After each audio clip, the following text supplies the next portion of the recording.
दोस्तों, आपके अपने YouTube चैनल पे आपका बहुत बहुत स्वागत है। दोस्तों, आज मैं ये यूजीसी नेट पॉलिटिकल साइंस का PYQ करवा रही हूँ प्रीवियस ईयर का, जो दिसंबर 2023 का है। ये पार्ट 3 वीडियो है।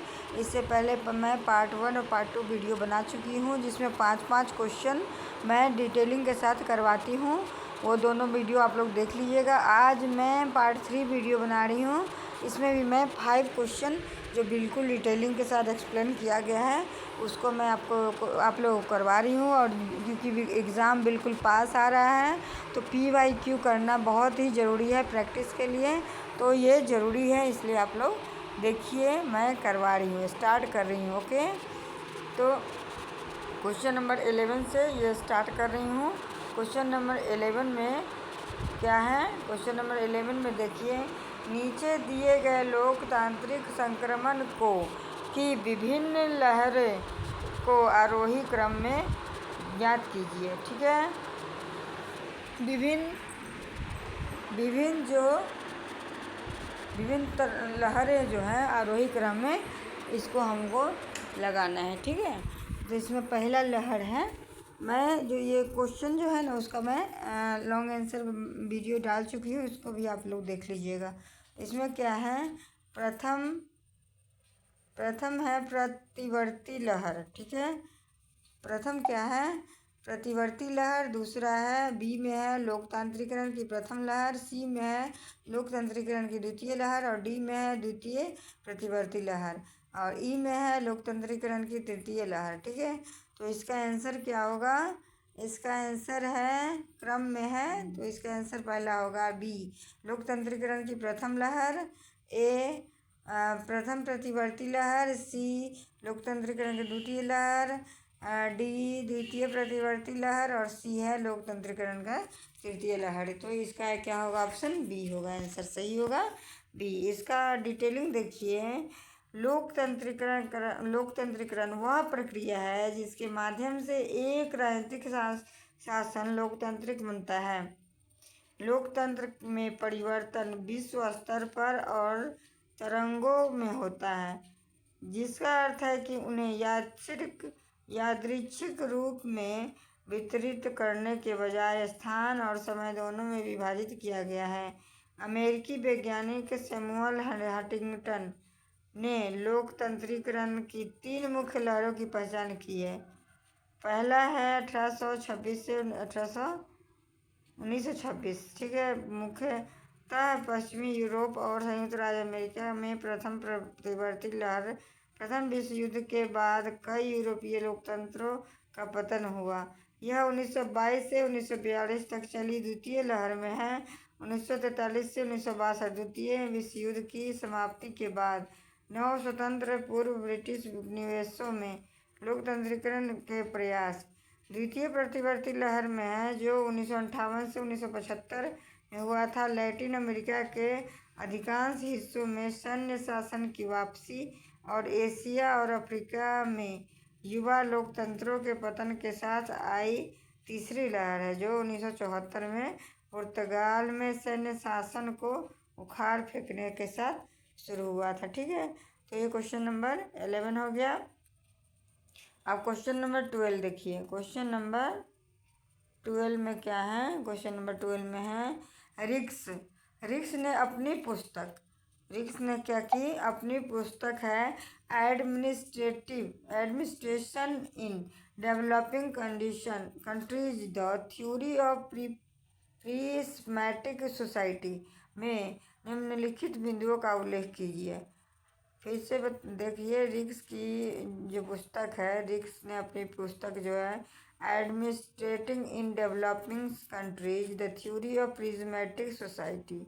ठीक है, तो ये जो बुक है, इसमें किस बिंदुओं का उल्लेख किया गया है? ए में है आधुनिक समाज की संरचनाएं प्रारूपीय प्रक्रियात्मकता विशिष्ट है। ठीक है, बी में है कोई संरचना व्यवहार के किसी पैटर्न प्रतिरूप के रूप में परिभाषित होती है, जो कि किसी सामाजिक तंत्र की एक मानक विशेषता बन गई है। सी में है समाज में बदलाव की प्रक्रिया के माध्यम से उद्योग क्षेत्र में लगे लोग कृषि की ओर प्रवृत्त होंगे। और डी में है यद्यपि कृषि क्षेत्र में लगे लोगों की छवि मिश्रित समाज के मॉडल के होती है, जिसमें किसी भी माध्यम से दो संरचनाएं समरूप नहीं होती है। ठीक है, तो इसको क्या करना है, कौन सा बिंदु इसका सही है बताइए। तो अभी देखते हैं हम लोग। ठीक है, तो इसका आंसर होगा option number A B D. A में क्या है, आधुनिक समाज की संरचनाएं। ए में क्या है, आधुनिक समाज की संरचनाएं प्रारूपीय प्रक्रियात्मकता विशिष्ट है। और बी में क्या है, कोई संरचना व्यवहार के किसी पैटर्न प्रतिरूप के रूप में परिभाषित होती है जो कि किसी सामाजिक तंत्र की एक मानक विशेषता बन गई है। और लास्ट डी जो है उसमें क्या है, यदि कृषि क्षेत्र में लगे लोगों की छवि मिश्रित समाज के मॉडल में होती है, जिसमें किसी भी माध्यम से दो संरचना प्रारूप समरूप होती है। ठीक है, तो इसका यही हो गया आंसर ए बी डी। इसका आंसर हो गया A B D, option number A. ठीक है, अभी डिटेलिंग देखिए। डिटेलिंग में क्या है, रिग्स ने अपनी पुस्तक administration in developing countries the theory of prismatic society में निम्न बिंदुओं का उल्लेख किया है। यह मॉडल प्रिज्मीय समाज में पर्यावरण और प्रशासन प्रणाली के बीच बातचीत का विश्लेषण करता है। यहाँ सालप या पारंपरिक रूप से विकासशील समाज में प्रशासनिक उपव्यवस्था है। आधुनिक समाज संरचनाएं प्रारूपीय प्रक्रियात्मकता विशिष्ट है और कोई संरचना व्यवहार के किसी पैटर्न प्रतिरूप के रूप में परिभाषित होती है जो किसी सामाजिक तंत्र की एक मानक विशेषता बन गई है। ठीक है, तो इसका ये डिटेलिंग हो गया क्वेश्चन नंबर 12 का। ठीक है, अब क्वेश्चन नंबर 13 में क्या है, क्वेश्चन नंबर 13 में है WTO के भूतपूर्व महानिदेशकों को उनके पद पर रहने के आरोही क्रम में लगाइए। ठीक है, आरोही क्रम में इसमें लगाना है। मानक पहला है माइक मूर, बी में है मास्कल लैस, सी में है सुपाचाई पनिच पकड़ी। ये सब WTO के भूतपूर्व महानिदेशक का नाम है, जिसको आरोही क्रम में मतलब कि असेंडिंग ऑर्डर में डालना है। ठीक है, तो इसका आंसर होगा ACBD। ठीक है, ए में है माइक मूर, उसके बाद सी में है सुपाचाई पनिच पकड़ी, और बी में है पास्कल लेम, और डी में है रॉबर्ट अजेवेडो। ठीक है, तो ये इसका आंसर हो गया। अब डिटेलिंग क्या है, डिटेलिंग में है WTO को वर्ष 1947 में संपन्न हुए प्रशुष्क एवं व्यापार पर सामान्य समझौते के स्थान पर अपनाया गया। WTO की स्थापना मार्केस समझौते 1994 के तहत की गई, जिसने 1 जनवरी 1995 को अपना कार्य करना शुरू किया। WTO एक अंतर्राष्ट्रीय संगठन है जो देशों के मध्य व्यापार नियमों को विनियमित करता है, और भारतवर्ष 1997 GATT तथा WTO के संस्थापक सदस्य देश बना। WTO के महानिदेशकों को क्रम में लगाते हैं। ठीक है, माइक मूर, सुपाचाई पनिच पकड़ी, पास्कल लेम और रॉबर्ट अजेवेरो। वर्तमान में WTO के महानिदेशक नाइजीरिया के ज्योति ओकोंजो एवेला है। ठीक है, क्वेश्चन नंबर 14 क्या है, क्वेश्चन नंबर 14 में क्या है, किसने कहा था कि राजमर्मज्ञ शक्ति के रूप में परिभाषित हित की दृष्टि से चिंतन और कार्रवाई करते हैं। तो ऑप्शन नंबर ए में है मार्गन थाओ, बी में है जॉर्ज F कैनन, सी में हैरोल्ड निकोल्स, उसके बाद डी में है हेनरी ए किसिंगर। ठीक है, ये 4 ऑप्शन दिया गया है। तो किसने कहा था कि राजमार्ग शक्ति के रूप में व्यवस्थित की हित की दृष्टि से चिंतन कार्रवाई करते हैं हमें? इसका आंसर होगा मार्गेंथाउ। इसका डिटेलिंग देखिए। मार्गेंथाउ राजनीतिक यथार्थवाद, अंतर्राष्ट्रीय राजनीति की स्वायत्तता के एक अनुशासन के रूप में स्वीकार करता है। मॉर्गेंथाउ ने कहा था कि एक राजमार्ग हमेशा शक्ति के रूप में परिभाषित हित के संदर्भ में सोचता है, और जैसे एक अर्थशास्त्री धन के रूप में परिभाषित हित के बारे में सोचता है। वकील कानूनी नियमों के साथ कार्रवाई की अनुरूपता और नैतिक सिद्धांतों के साथ कार्रवाई की अनुरूपता का दिया गया। ठीक है, तो ये क्वेश्चन नंबर 14 हो गया। अब क्वेश्चन नंबर 15। अब क्वेश्चन नंबर 15 में क्या है? क्वेश्चन नंबर 15 में है, विमर्शी लोकतंत्र के बारे में निम्न में से कौन सी टिप्पणियाँ सही है? विमर्शी लोकतंत्र के बारे में निम्न में से कौन सी टिप्पणियाँ सही है, मतलब कौन सा ऑप्शन सही है? ठीक है, तो इसका है ए में है, विमर्शी लोकतंत्र एक मानवीय आदर्श का वर्णन करता है जिसमें स्वतंत्र और समान नागरिक सार्वजनिक रूप से एक दूसरे के साथ तर्क करते हैं। बी में है, वे किसी मुद्दे या नीति या किसी संपूर्ण प्रणाली में निहित सिद्धांत के बारे में आम सहमति बनाने के लिए ऐसा करते हैं। सी में मुख्य धारा यह है कि यदि कोई राजनीतिक निर्णय या प्रणाली समान व्यक्तियों के बीच स्वतंत्र और तर्कसंगत समझौते नियंत्रण नहीं रख सकते है तब भी अवैध रहता है।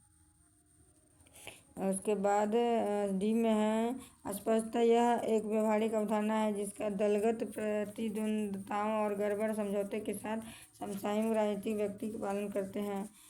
और ई में है, विमर्शी आदर्श के वास्तव में लोकतांत्रिक संघ की प्रकृति के बारे में एक शक्तिशाली नैतिक अंतर्बोध निहित है। ठीक है, तो इसका आंसर ए होगा। इसका आंसर ए होगा, ए बी ई। इसका आंसर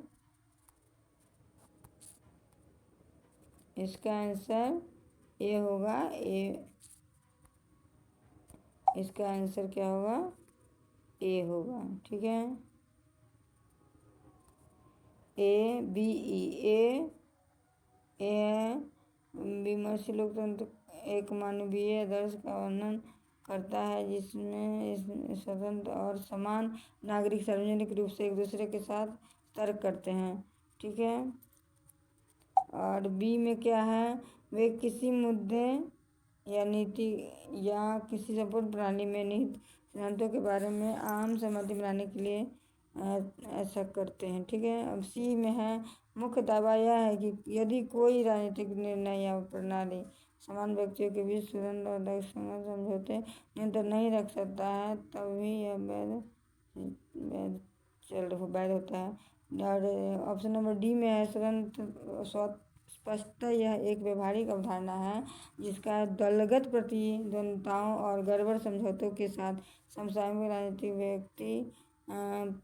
व्यक्ति पालन करते हैं। ठीक है, ई में है, विमर्शी